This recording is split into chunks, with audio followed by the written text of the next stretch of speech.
বন্ধুরা, ভিডিওটি শুরু করার আগে ছোট্ট একটা অনুরোধ।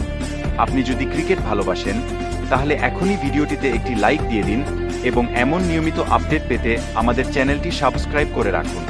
আজকের ম্যাচটি ছিল একেবারেই হাই ভোল্টেজ এবং উত্তেজনাপূর্ণ। সানরাইজার্স হায়দ্রাবাদকে হারানোর পর রয়্যাল চ্যালেঞ্জার্স বেঙ্গলিরা আবারও শক্তিশালী পারফরম্যান্স দেখিয়ে চেন্নাই সুপার কিংসকে বড় ব্যবধানে হারিয়েছে।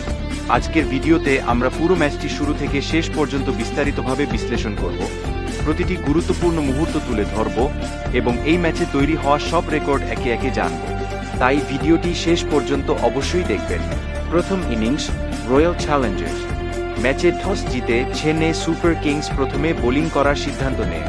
তাদের পরিকল্পনা ছিল শুরুতেই উইকেট নিয়ে প্রতিপক্ষকে চাপে ফেলা, কিন্তু রয়্যাল চ্যালেঞ্জার্স বেঙ্গলিরা শুরু থেকেই আক্রমণাত্মক ব্যাটিং শুরু করে।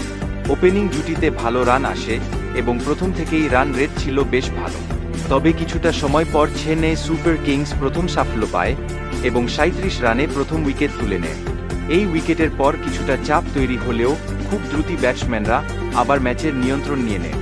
এরপর অভিজ্ঞ ব্যাটসম্যান বিরাট কোহলি এবং আক্রমণাত্মক ব্যাটসম্যান হেল সাল্ট একসাথে ইনিংসটি গড়ে তোলেন। হেল সাল্ট শুরু থেকেই আক্রমণাত্মক ভঙ্গিতে খেলতে থাকেন এবং দ্রুত রান তুলতে থাকেন। তিনি মাত্র 30 বলে 46 রান করে আউট হন, যা দলের স্কোর এগিয়ে নিতে গুরুত্বপূর্ণ ভূমিকা রাখে। অন্যদিকে বিরাট কোহলি শুরুতে সময় নিয়ে খেললেও পরে গতি বাড়িয়ে গুরুত্বপূর্ণ ইনিংস খেলেন। তিনি ইনিংসটিকে স্থির রাখেন এবং অন্য প্রান্ত থেকে রান তোলার সুযোগ তৈরি করেন। এরপর রেজাট ভেটিডার এবং ডেভিড পেডিকেল ক্রিজে এসে আরও আক্রমণাত্মক ব্যাটিং শুরু করেন। তারা দুজনেই বাউন্ডারি ও ছক্কা মেরে স্কোরবোর্ড দ্রুত বাড়িয়ে দেন। শেষের 5 ওভারে রয়্যাল চ্যালেঞ্জার্স বেঙ্গলিরা একেবারে বিধ্বংসী ব্যাটিং করে। এই সময় তারা প্রায় 97 রান সংগ্রহ করে, যা ম্যাচের সবচেয়ে বড় টার্নিং পয়েন্ট হয়ে দাঁড়ায়। 20 ওভার শেষে রয়্যাল চ্যালেঞ্জার্স বেঙ্গলিরা ওপেনিং জুটি ভালো শুরু করতে পারেনি এবং দ্রুত একটি উইকেট হারায় দলটি। এরপর আরও একটি উইকেট পড়ে গেলে চাপ আরও বেড়ে যায়। তবে মাঝের দিকে কিছুটা প্রতিরোধ গড়ে তোলার চেষ্টা করে চেন্নাই সুপার কিংসের ব্যাটসম্যানরা।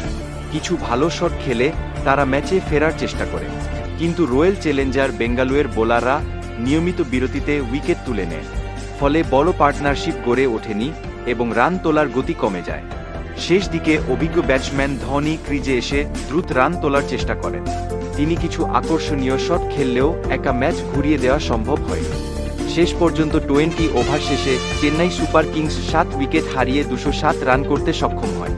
ফলে রয়্যাল চ্যালেঞ্জার বেঙ্গালুরু 43 রানের বড় ব্যবধানে জয় লাভ করে। এই ম্যাচে রয়্যাল চ্যালেঞ্জার বেঙ্গালুরুর ব্যাটিং ইউনিট ছিল অসাধারণ। প্রায় প্রতিটি ব্যাটসম্যান গুরুত্বপূর্ণ অবদান রেখেছে। বিশেষ করে শেষের ওভারগুলোর ব্যাটিং ম্যাচের মোড় ঘুরিয়ে দিয়েছে। এছাড়া বোলাররাও পরিকল্পনা অনুযায়ী বোলিং করে প্রতিপক্ষকে চাপে রেখেছে। অন্যদিকে চেন্নাই সুপার কিংস কিছুটা লড়াই করলেও বড় লক্ষ্য তারা করতে গিয়ে পিছিয়ে পড়ে। এই ম্যাচে বেশ কয়েকটি গুরুত্বপূর্ণ রেকর্ড তৈরি হয়েছে। রয়্যাল চ্যালেঞ্জার বেঙ্গালুরু সিজনের অন্যতম সর্বোচ্চ দলীয় স্কোর করেছে, যা 250 রান। শেষ 5 ওভারে 97 রান তোলা এই সিজনের অন্যতম দ্রুত রান তোলার রেকর্ড। বড় টার্গেট সেট করে সেটি সফলভাবে ডিফেন্ড করা একটি গুরুত্বপূর্ণ অর্জন। এই ম্যাচের মাধ্যমে রয়্যাল চ্যালেঞ্জার বেঙ্গালুরু তাদের শক্তিশালী ব্যাটিং লাইন আপ আবারও প্রমাণ করেছে। চেন্নাই সুপার কিংস ব্যবধানে হেরে পয়েন্ট টেবিলে চাপের মধ্যে পড়ে গেছে। এই ম্যাচের মূল পার্থক্য ছিল শেষের ওভারগুলোর batting performance. Royal Challenger Bengaluru যেভাবে শেষ দিকে রান তুলেছে সেটাই ম্যাচ জয়ের ভিত্তি তৈরি করেছে। অন্যদিকে চেন্নাই সুপার কিংস শুরু থেকেই চাপ সামলাতে ব্যর্থ হয়েছে এবং বড় টার্গেট তাড়া করতে গিয়ে ব্যর্থ হয়েছে।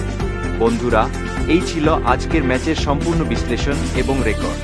ভিডিওটি ভালো লাগলে অবশ্যই লাইক করবেন, শেয়ার করবেন এবং চ্যানেলটি সাবস্ক্রাইব করতে ভুলবেন না। ধন্যবাদ সবাইকে।